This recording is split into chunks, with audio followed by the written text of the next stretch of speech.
On March 23rd, Gretchen Whitmer, who's the governor of Michigan, announced it was going to be necessary to lock down her state. And she explained why she was doing it. Here's what she said. Without additional aggressive measures, soon our hospitals will be overwhelmed.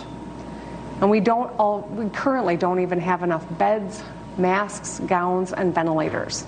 2 weeks later, what's happened? Well, Michigan's healthcare system has not collapsed. Even in Detroit, which, as you likely know, has seen one of the worst coronavirus outbreaks anywhere in the nation.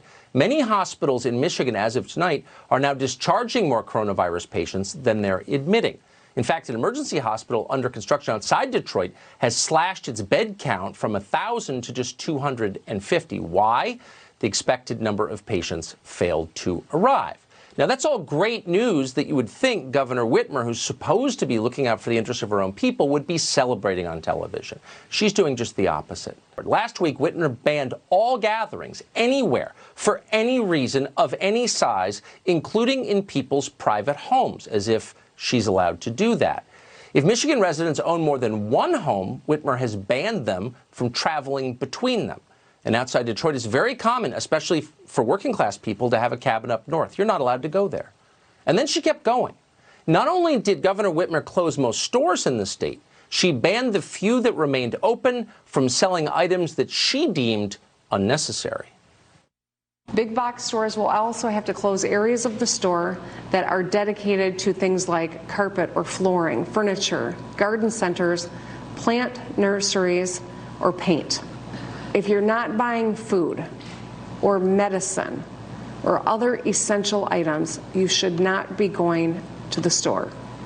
We're joined now by Judge Andrew Napolitano, and happy to be. Hey, Judge, thanks for joining us.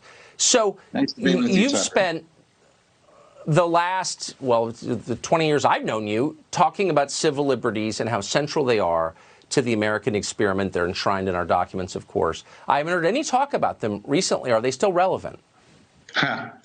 You know, one of our colleagues sent me a cartoon of the framers signing the Constitution, and in this cartoon, Washington turns to Madison and says, "Let me get this straight.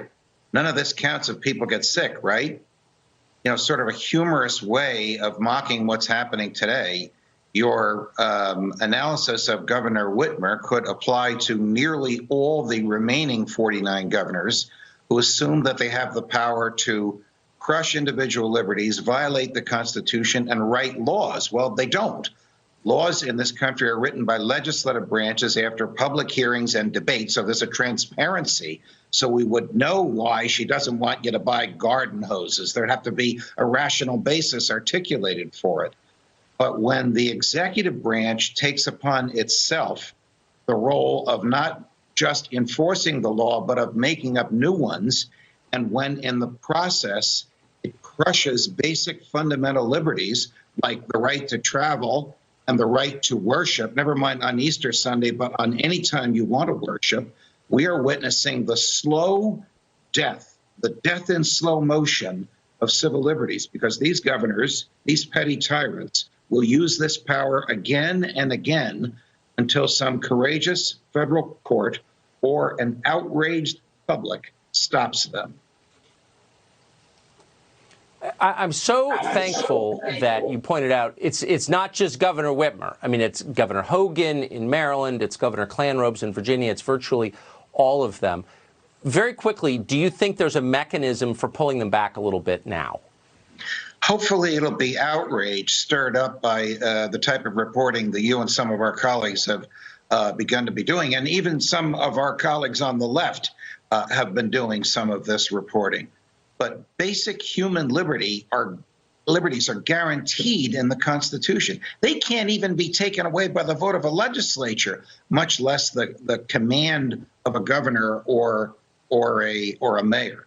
These executive orders look like orders and sound like orders. They're just guidelines. They don't have the force of law.